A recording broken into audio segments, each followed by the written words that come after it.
جی السلام علیکم، میں ڈاکٹر عبدالرشید ہومیوپیتھک بات کر رہا ہوں۔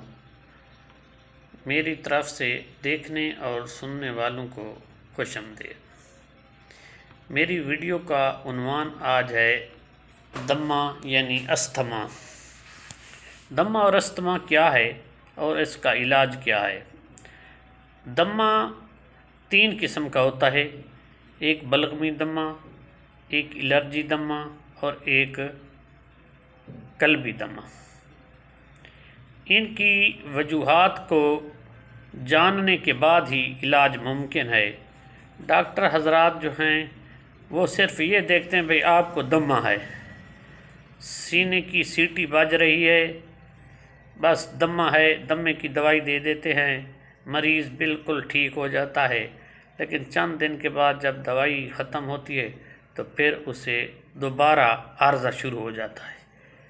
تو میری ویڈیو کا مقصد یہ ہے، سب سے پہلے آپ کو اس بات کی تشخیص کرنا ضروری ہے کہ آپ کو دمہ کون سا ہے، کیا الرجی دمہ ہے یا کہ بلغم کی وجہ سے سانس کی نالیوں میں بلغم پھنسی ہوئی ہے، آپ کے سانس تنگ ہو رہا ہے اور آپ کو دمہ کی تکلیف ہو رہی ہے، تو اس لیے آپ کو اس کا علاج کرنا چاہیے۔ اگر الرجی ہے تو اس کا علاج کرنا چاہیے۔ اگر اس کے ساتھ ساتھ اگر آپ کو قلبی دمہ ہے، دمے کا بار بار کبھی کبھار عارضہ ہو جاتا ہے، تو اس کی تشخیص یہ ہے کہ آپ کا جو پیچوٹری گلینڈز میں جو ایڈرینالین ہے، ایڈرینالین کی کمی کی وجہ سے آپ کا بلڈ پریشر بھی صحیح نہیں رہتا اور دمہ بھی ہو جاتا ہے، کیونکہ ایڈرینالین جو ہے وہ ہمارے خون کی نالیوں اور سانس کی نالیوں میں بہت کام کرتا ہے۔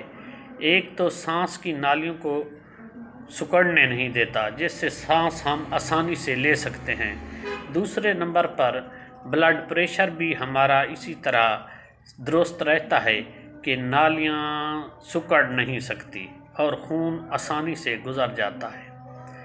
اگر آپ کو ایڈرینالین کی وجہ سے دمہ ہے تو آپ بذریعہ ایڈرینالین علاج کروائیں تاکہ آپ جلد از جلد ٹھیک ہو جائیں گے۔ اگر آپ کو الرجی ہے کسی چیز کی کھانے سے، آپ کے گلے میں خراش، سینے میں سیٹی بجنا، ایسی علامات آئیں تو صرف اور صرف آپ کو الرجی کا علاج کرنا چاہیے۔ جب الرجی صحیح ہو جائے گی تو آپ کا دمہ بھی ٹھیک ہو جائے گا۔ اگر اس کے ساتھ اگر آپ کو بلغمی دمہ ہے کہ بلغم بہت آتی ہے جو کہ نالیاں بلغم سے بھری پڑی ہیں، تو آپ کو ایسی میڈیسن دوائی کھانی چاہیے جیسا کہ اینٹی بائیوٹک دوائیاں اچھی قسم کی ہوتی ہیں۔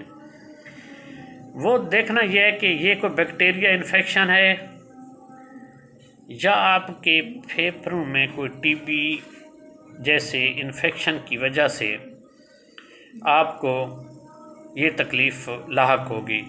یاد رکھیں جب آپ کو بلغمی دمہ ہوگا تو اس کے ساتھ ساتھ آپ کو بخار بھی ہوگا۔ بخار جب ہوگا تب ہی اس کا بھی علاج آپ کریں گے، تو آپ کی پہلی تشخیص تو یہ ہے کہ دمہ کے ساتھ ساتھ آپ کو بخار بھی ہوگا۔ اور اس کے ساتھ اگر الرجی دمہ ہے تو کوئی چیز کھانے سے صرف آپ کو سنیزنگ یعنی چھینکیں آنا اور سانس میں تنگی، سیٹیاں بجنا، تھوڑی سی کچی بلغم کا تھوک کا زیادہ آنا، یہ ہے الرجی دمہ۔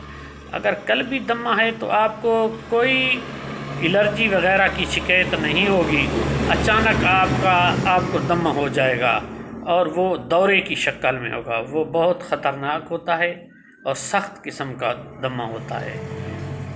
اور اس کے ساتھ ساتھ آپ کو جب تک تشخیص نہ ہو جائے تو براہ کرم ایسی دوائیاں مت کھائیں کہ جن سے افاقت ہو اور ساری عمر آپ وہ دوائی کھاتے رہیں، جیسا کہ آپ الرجی کی دوائی کھا رہے ہیں اور ساتھ وینٹولین کھا رہے ہیں، بریٹنل کھا رہے ہیں، منٹی کا گولی کھا رہے ہیں، تو اس سے آپ کو کوئی فائدہ نہیں ہوگا، نہ ہی آپ کو انہیلر کی کوئی ضرورت پڑے گی۔ جب تک آپ مرض کی تہ تک نہیں پہنچیں گے تب تک آپ کا علاج ناممکن ہے۔